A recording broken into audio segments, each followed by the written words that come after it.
What's up, folks? This is Kary Oberbrunner, and I have Mark Weinstein with us today. Right. Hey, Boom. Now, besides the fact that he likes the wrong college football team, just kidding. Hey, we won 3 in a row. I against you know, I guys. know. My wife actually fully agrees with you. Yeah. My wife and son. But we are Grace College fellow grads. We are. And you, my friend, walked in the door today and you said, hey, I don't know much about entrepreneurship, but I personally think you do. Can I tell you why? Sure, because I don't know how. Okay. So I'm going to tell him why he's an entrepreneur, because we're talking all about how to think like an entrepreneur. And I hear you. A lot of people don't see that as their identity. Mhm. But when you look at the E-Mind, and by the way, we have a copy. We have a copy, and I'm going to present this with Mark, because you've given me so much value. This is I only have 2 copies left. Oh, wow. Like on the planet. So Sold out already. it's sold out already. So I'm going to hand this to you. It's actually Michigan colors. It is. Go you like blue. that? But it's also Cedarville colors. And that's why you did it. That's right. Yeah. It is really for Cedarville. Is it autographed? I will autograph it in a moment. Okay. But some of the in fact, I'm going to show it to you. Some of the traits, I know you practice them. Independence, flexibility, risk, teachability, resourcefulness, marketing, investment, tenacity, intuition, and freedom. So as we look at these, I just want to even talk about a couple of them. You know, there's one word there that I don't connect with, I should say it this way. There's one word I connect least with, Yeah, and that's marketing.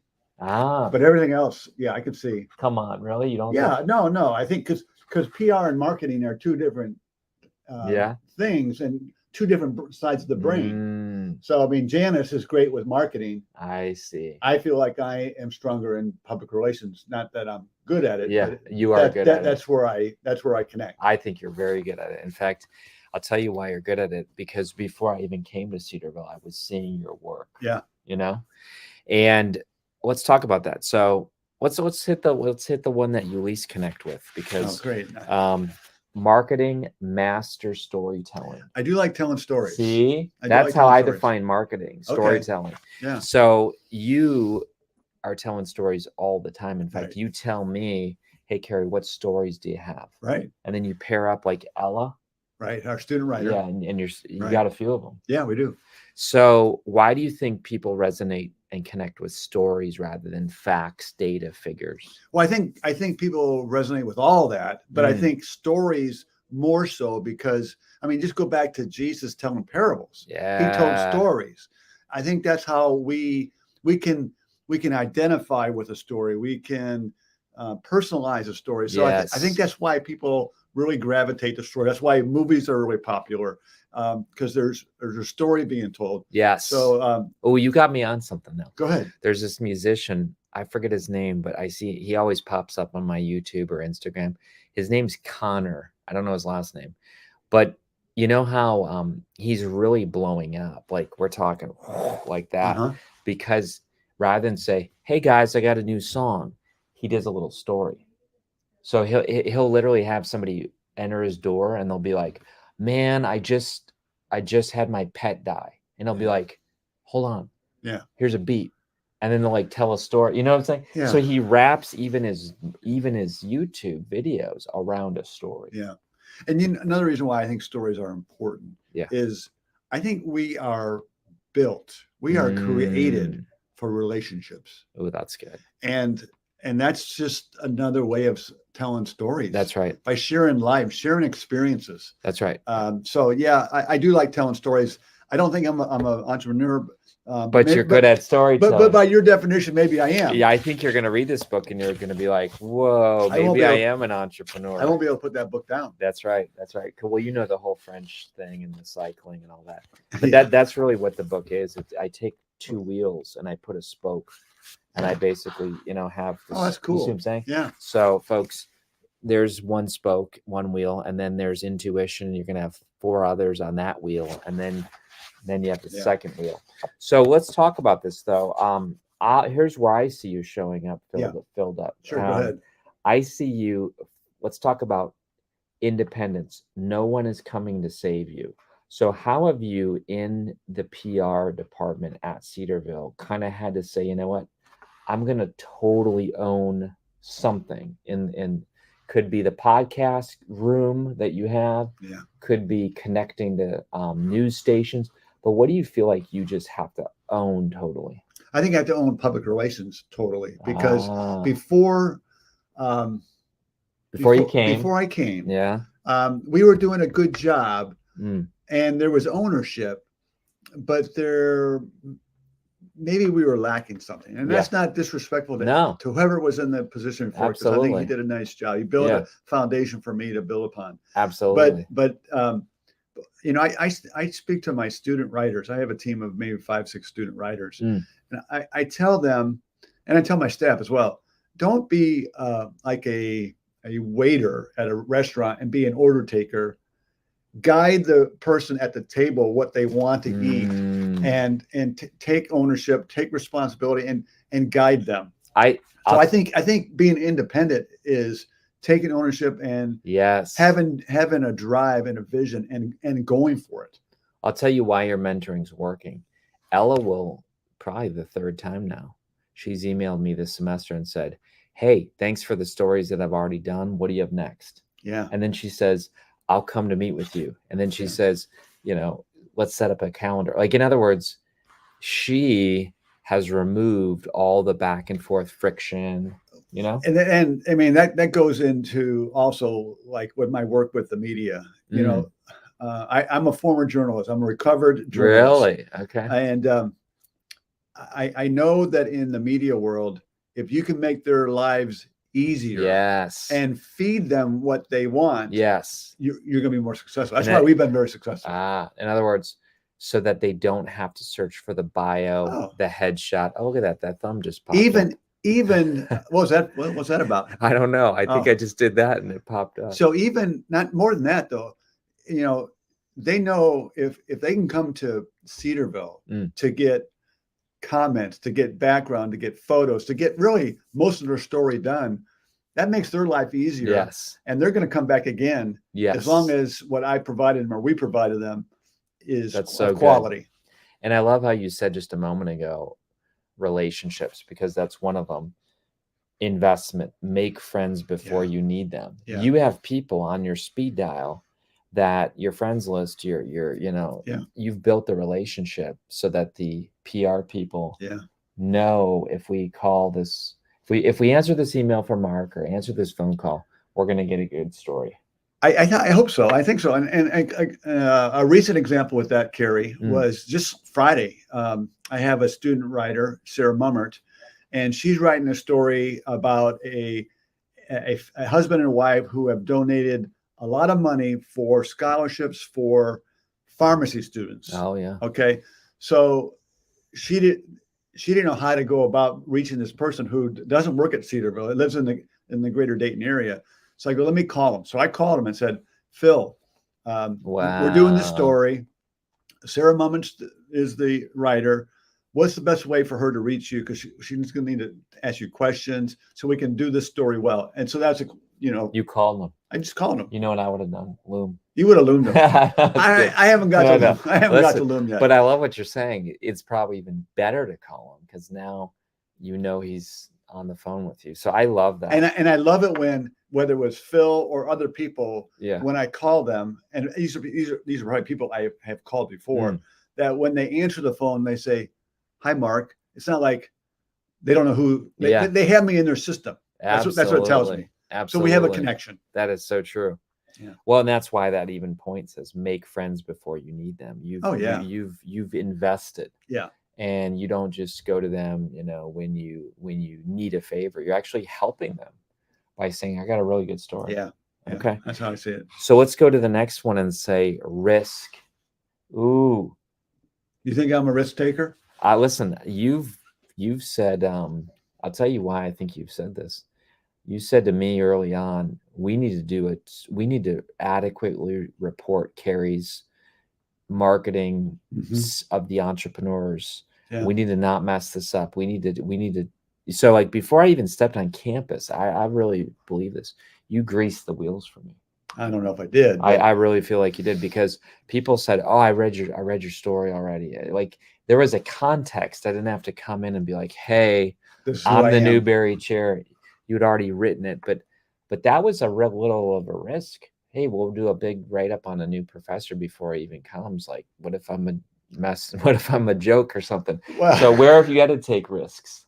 well, I just think in what I've done in PR, it's not just taking risks for risk's sake. It's being calculated in a risk. Ah, And I really think if you're not willing to take risks, then you're more willing to fail. Because like not taking a risk is a failure. I think it is. Ah, that's good. And so it speaks to for me in my mind that maybe I'm a risk taker, but I have a lot of energy. I have some vision. I know I want us to be better. So I have a strong drive to lead us in that way. And that often takes risks. Now, a lot of the things that I have proposed from a PR perspective at Cedarville haven't happened because maybe there are other people here aren't willing to take the same amount of risk that I am. And they see a bigger picture. But you're storing the credibility so that when you do need to make the ask. Yeah. Yeah. I think so. I Yeah. think so. What about tenacity? I say go to the next town. And what I mean by that is in the French trip, I literally had closed doors, like literally, like I couldn't get into the hotel. So I had to go to the next town. Where have you seen this in PR where it's a closed door, but you don't give up? You have tenacity and you're like, fine, I'll go to the next. Does this happen a lot? Well, I'm gonna go a little different way. Okay. Yeah, that is tenacity, and I think this speaks to tenacity as well. Special, not right now because we're understaffed, but typically, like we have faculty experts who do media interviews. Yes, I see that. And when there's a good story breaking in the country, yes, and let's just go politics. I am not willing just to pitch a professor, whether it's Mark Kayla Smith, Glenn Dewar, Jeffrey Heyman. Jeffrey Heyman, your dean. I'm not willing just to pitch that person to one person. I'm trying to leverage that with more people. So I'll pitch multiple people. But then what I also do that's smart is when we do media interviews in our newsroom. Yes, we record them. Okay, and then I get the clips from each answer. Wow. And then I take those clips and I push those out separately as a way to leverage it more and gain more like visibility. Here's a little snippet if you want the more, whole thing. Yeah, Ooh, they can even just use those little snippets because they're sound bites. Yeah. And so that's one way about tenacity. And I also that's cool. I do a what I call a morning briefing, whether it's a Monday morning briefing or a Tuesday morning briefing, and I'm looking for where do you do this? I do it in my office, but what it is I'm looking one day in advance of what are the top 5 to 8 stories going on in the country or the world. Yeah. And I take a snippet from the media outlet is in maybe CBS News, Fox News, CNN, whatever. Then I embed our faculty expert's profile underneath it, and I send it out. Right now, my distribution list is about 190 media across the country, and that typically nets us between 3 to 5 interviews just doing that. I'll tell you what, we call that in my digital marketing class, news jacking. Yeah, that's fair. Yeah, so he's looking at the popular story, and he's saying, how can our micro story affect the macro story? That's cool. And again, it speaks to giving the media something that's going to help them. They might not even know they want this until they see this. Yeah. Just Dr. Heyman just did an interview last week because of it. Yeah. So yeah. Okay. This is really helpful because we have authors watching this. We have entrepreneurs watching this. I want you to pick up on these lessons. Even the one that said, look, you don't just plant a seed with one PR outlet. You plant the seeds and then you come back and say which one's bit. That's cool. That's cool. What about intuition, leaning into the curve? When have you had, you don't need to say their name, but when have you had maybe not buy-in, but appropriately you leaned in to the intuition and then it paid off? You got anyone else? Well, I can think of one. I'm sure there's more than one. Yeah. and that you can't be in PR for 35 years and not have more than one. Right. But I think of here at Cedarville, Yeah. Years ago, maybe 5 years ago, Okay. I wanted to come up with a way to reduce the noise in our email. So, because Oh yeah. I mean, before you came, I mean, people would email us anything like, Oh my gosh. my sister is sick today. I'm going to go buy coffee. I'm making those up, but just things that really aren't newsworthy for everybody. Or professional. I mean, keep the personal separate from the professional. Interesting. So I leaned into that and said, can we come up with an internal newsletter where we're putting in all the important things? Wow. We limit people from emailing us this information. We put it all in one document. So good. That's what is Campus it called? Today is. Campus Today. So that's Campus Today. Now, yeah, that didn't meet with a favor right away. That took some effort to come to being, but it's been very successful. As a new person, I love it. And the Campus Daily Mail, like you've even allowed the eMind to come in. And here I got to give your people a hats off, because I'm new. I didn't know what to expect, and here we were sending you guys and ladies, hey, here's the eMind Today podcast, and then 2 days later, here's the next one. And what I love is your people said, hey, we want to share this, but on Wednesdays. And so store up all the episodes that you've done over the last week. Sometimes there's 2, sometimes 3, sometimes 1. And then we'll drop it. And I think that is really good. Like, you taught us how to create a win-win. Yeah, it is a win-win because it provides valuable information. It doesn't overload our inbox and the white noise that creates it, and allows us all to do our job more effectively as a result. See, you didn't think you didn't think you were an entrepreneur. I'm not really. I'm just and here you are. You're 10 for 10 right here. Let's hit one more.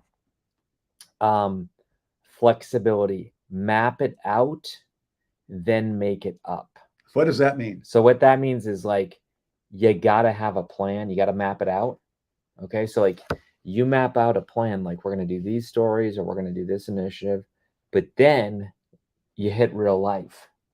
And then you realize, oh my gosh, this other story that's dominating the news, it's pivoting.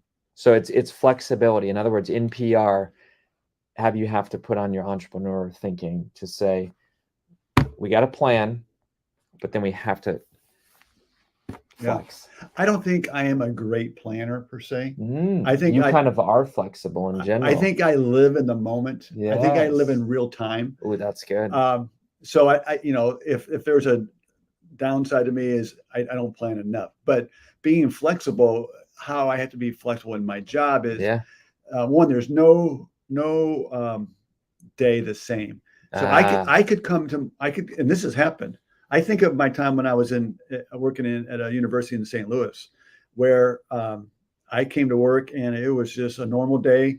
Predictable. It was predictable.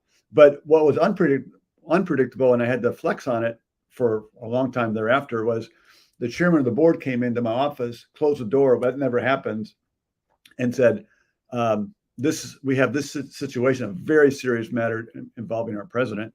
And so everything changed. So that was my focus. It didn't matter if I had interviews, 5 other stories. They were meaningless. My job was to live in the moment and move this forward as long as it needed to be. So I bet you that happens in newsrooms more than we think. Oh, all the time. Yeah, that they'll have like 10 stories they're going to run, but then if Trump or Biden, this is news, everything else. I can tell you many times it's happened to me where I've worked with a faculty, or not, sorry, a media person, and have an expert lined up for an interview, and then later, before the interview takes place, I get a call and say, we have breaking news. We're going to cancel your story. Sorry, thank you. And they move on. So it happens all the time. Flexibility is so important. Interesting. Yeah. Well, listen, I'm proud of you. Let's talk 60 seconds on our Grace College connection. So you really went there. I did.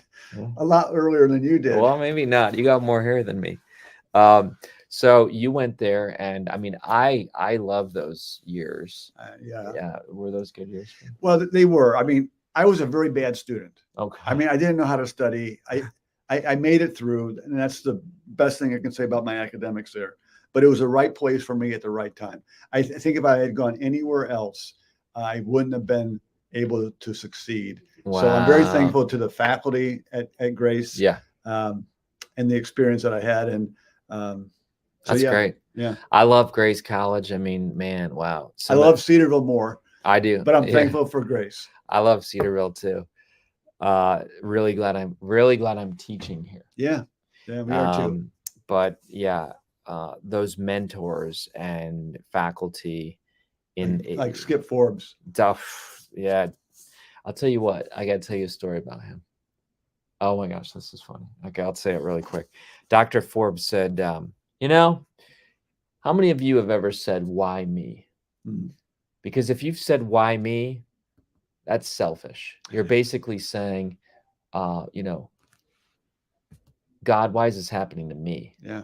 And what you're really saying is it should have happened to somebody else. And I thought for a moment, I'm like, how can I stump the professor? Yeah. So I raised my hand. I said, Jesus on the cross, didn't he say, why have you forsaken me? Yeah, he did. So then I was always trying to push him. but Dr. Forbes and I, we found a reconnection recently. I just saw him like 4 weeks ago. Are you serious? Yeah, I was back at Grace because oh my my gosh. sister-in-law, my brother's Okay. wife, who passed away almost 2 years ago, Okay. they had a basketball classic in her memory, and he was at the game, so I sat next to him and talked for a while. Who are you related to? My brother is Brian Weinstein. His wife is Val Weinstein, but they're much older than me. Okay. Well, maybe 4 years. Okay. But yeah, well, that's great. I like Dr. Forbes. Yes, he was huge. Dr. Plaster, remember that guy, Pastor Plaster. Yeah. But we're happy that all Dr. Drew Flam is doing over there. That's right. Yeah, and he's a Cedarville guy. He is. And do you know Dr. White's going to do this podcast on January 8th? Well, that should be good. And then I have Dr. Mack this Friday. My goodness, you have the heavy hitters. They wanted to see how it would all work. You're better at this than I am, because I have trouble getting those big. Well, big we're gonna get them on, man. Well, Mark, thank you so much, and give us your social media handles, because you're putting out really good news. I follow you on Twitter. Yeah. Was it Cedarville News? At Cedarville News. At Cedarville News on Twitter, and then you're on LinkedIn quite a bit. Yeah, I am on LinkedIn a lot, but I don't know what the handle is, honestly. That's all right. We search for your name. Yeah. All right, folks. So listen, take what Mark said, because I think, don't you think you are leaving differently than how you came in? Oh yeah. Don't you think you came in like thinking, I'm not an entrepreneur? Now you're like, huh. Yeah, I still don't think I'm an entrepreneur, but you're thinking like an entrepreneur. I'm thinking like one. All right. That's because of your book. Well, we'll give you that book there. But folks, you can think like an entrepreneur too and take action. We'll see you.